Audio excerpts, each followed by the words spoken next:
Hello, this is Kara from Kara Tarot with a general reading for Thursday, July 31st, 2025. I'm reading today with the Tarocchi Flora, or the Flora Tarot in the English version. Not floral, Flora Tarot. And I'm using one oracle card, although this is a fortune-telling card, from the deck, the Tarot Persan de Madame Indira, a Grimaud deck, sumptuous colors. As you know, I'm not a fortune teller. I don't do predictive readings. So this is, I do readings just in terms of what is happening now and the indications of what is happening now, and to help you figure out next steps. So this, for me, is really fine to use for this layout because I'm using this card to help shape the topic or the question of this reading. I'm using a layout from Candy, Soil, and Soul on YouTube. And this was a layout of hers I used the other day, and I liked it so much I thought I'd try it again. This card in this deck is the fish wheel. And if you can get a little closer there, you can see it is a wheel of fish with little crescent moons in the corners. The fish wheel means change, work, and good luck. It can mean, depending on what it's paired with within this deck, it can mean departure for work, being sent abroad for work. It can also mean an offer for work or promotion of success in business. So this is definitely about work. So our reading today is about work and positive changes at work. I have already shuffled and cut this deck. So this reading calls for 3 cards that represent the past and 3 cards that represent the potential future or the potential path. Now, and these are read much more kind of in an open reading format.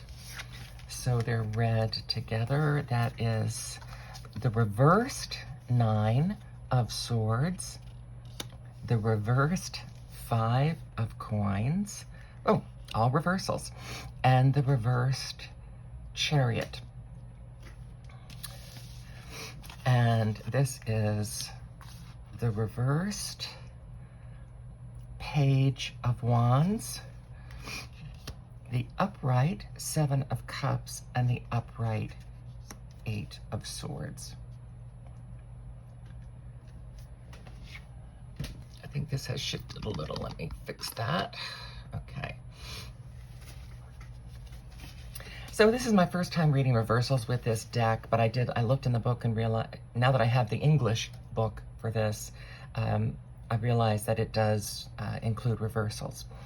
So the 9 of Swords, normally is that, that horrible moment in the middle of the night when you're filled with guilt and despair. A reversal is still swords, but it means that aspect is passing. So whatever this kind of darkness that's been hanging over you and guilt and feelings of hopelessness are on the wane. It could be because the reversed, the 5 of Coins is about poverty and financial misfortune, and that the reversal of that coin also means that aspect is passing. So they could be linked. You could be feeling less worried and less hopeless because your financial aspect is clearing up a little bit. The Chariot reversed, first of all, I'm going to look up the flower in the Chariot reversed because all of the majors have a specific flower associated with them.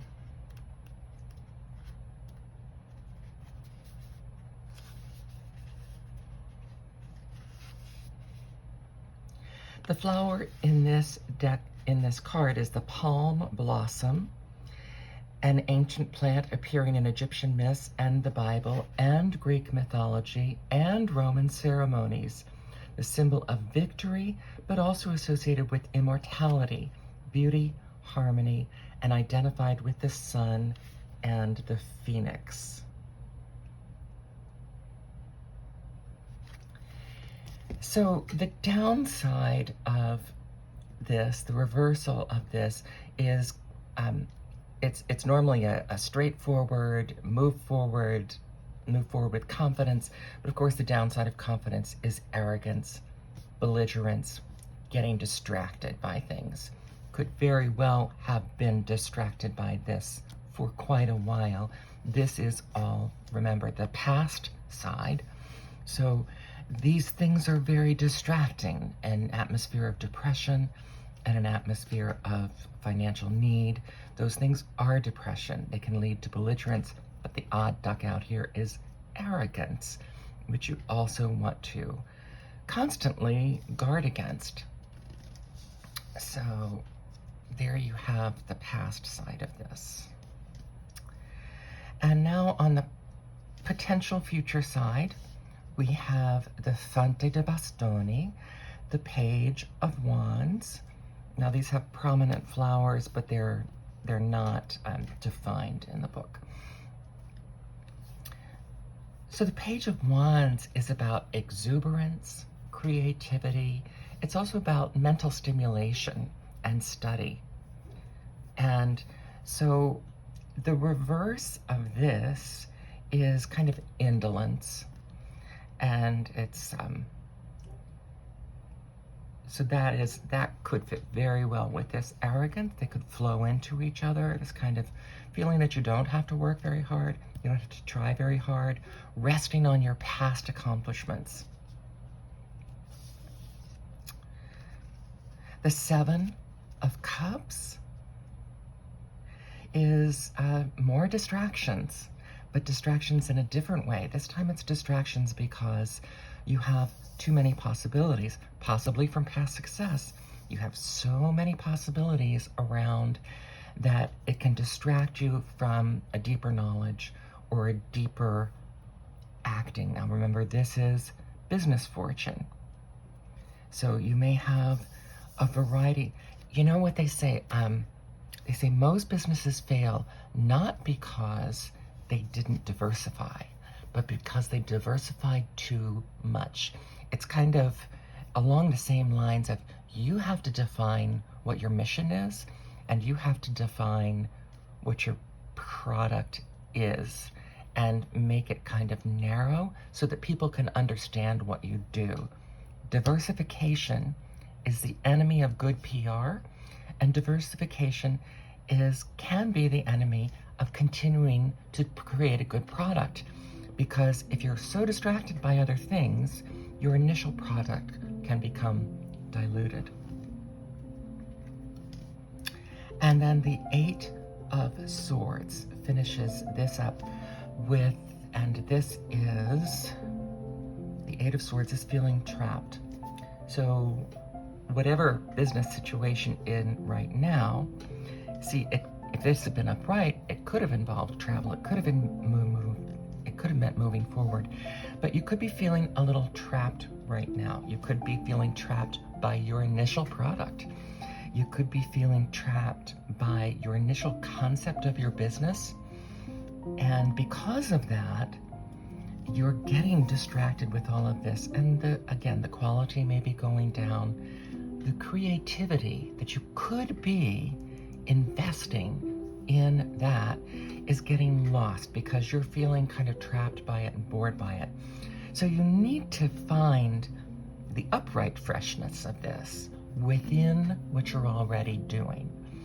Instead of, it's just like we talk about with reading the cards, we talk about instead of just always using the same viewpoint, like today I mixed it up, I did reversals with this deck. you want to continue pushing yourself and growing no matter what you're doing, no matter what your business. In music, you're always trying to push yourself to the next thing, and that helps keep your old repertoire fresh.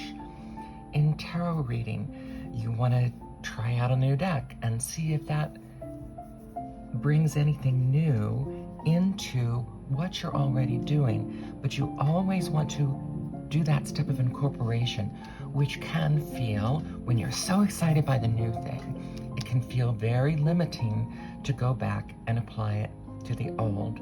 But that honing is how you continue to create a good product, to strengthen and deepen your product, and have that good business sense. I hope this made some sense to you today. This is Cara from Cara Tarot. Thanks for joining me.